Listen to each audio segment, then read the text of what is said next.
देखो गाइस आज के আমি বিরিয়ানি বানাচ্ছি। দেখো সাদা ভাত হয়ে গেছে, পেঁয়াজ কেটে নিয়েছি, আলু বয়েল করে নিয়েছি, আদা রসুন পেস্ট, জিরা আর গরম মশলা বের করে কড়াই দেখো বসিয়ে দিয়েছি। কড়াইয়ের মধ্যে তেল দিয়ে দিলাম, পেঁয়াজ দিয়ে দিয়েছি। পেঁয়াজ দেখো, পেঁয়াজ একটু ভাজা ভাজা হয়ে যাবে, পেঁয়াজ ভাজা ব্রিস্তা করে নিয়েছি আমি। তারপরে আলু ফ্রাই করছি, আলু ফ্রাই করে বের করে নিয়েছি। দেখো গরম মশলা আছে, এটাতে গরম মশলা দিয়ে দিলাম, পেঁয়াজ দিয়ে দিলাম।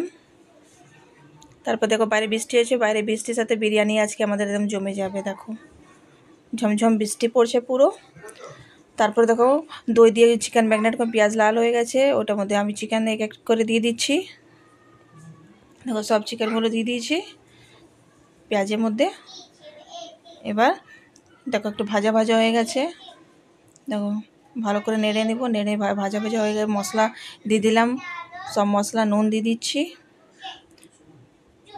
তারপরে হলুদ দিয়ে দিলাম। তারপর দেখো কালার দেখো কি দারুণ হয়েছে। এবার দমের জন্যে আমি দম বসাবো। দমের জন্য দেখো চিকেন আছে, ভাত আছে, আলু আছে, বেরিস্তা পেঁয়াজ করা আছে, তারপরে কেওড়া জল আর গোলাপ জল আছে, ফুড কালার আছে, ঘি আছে, বিরিয়ানি মশলা আছে। দেখো এক এক করে সব পার করে নিচ্ছি।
দেখো গাইজ এক এক করে পুরো লেয়ার বসিয়ে দিয়েছি, আর দেখো কত ভালো দেখতে হয়েছে।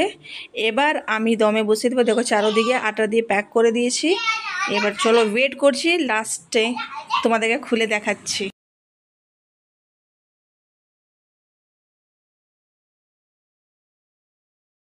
কত দারুণ দেখতে হয়েছে গাইজ। তারপর আমরা খেতে বসে গেছি। দেখো আলু মাংস যাভাবে সিদ্ধ হয়েছে, একদম মানে কি বলবো তোমাদেরকে, বলে আর বোঝাতে পারবো না। দারুণ টেস্ট হয়েছিল, কিন্তু দারুণ টেস্ট। অনেক দিন পর খেয়েছি, কিন্তু ভাবছিলাম বাইরে খাবো, কিন্তু ঘরের বিরিয়ানি থেকে বাইরেরটা অতটা ভালো লাগে না। আমার বড় দেখো খুব তারিফ করেছে, আমার মেয়েও। চলো তোমাদের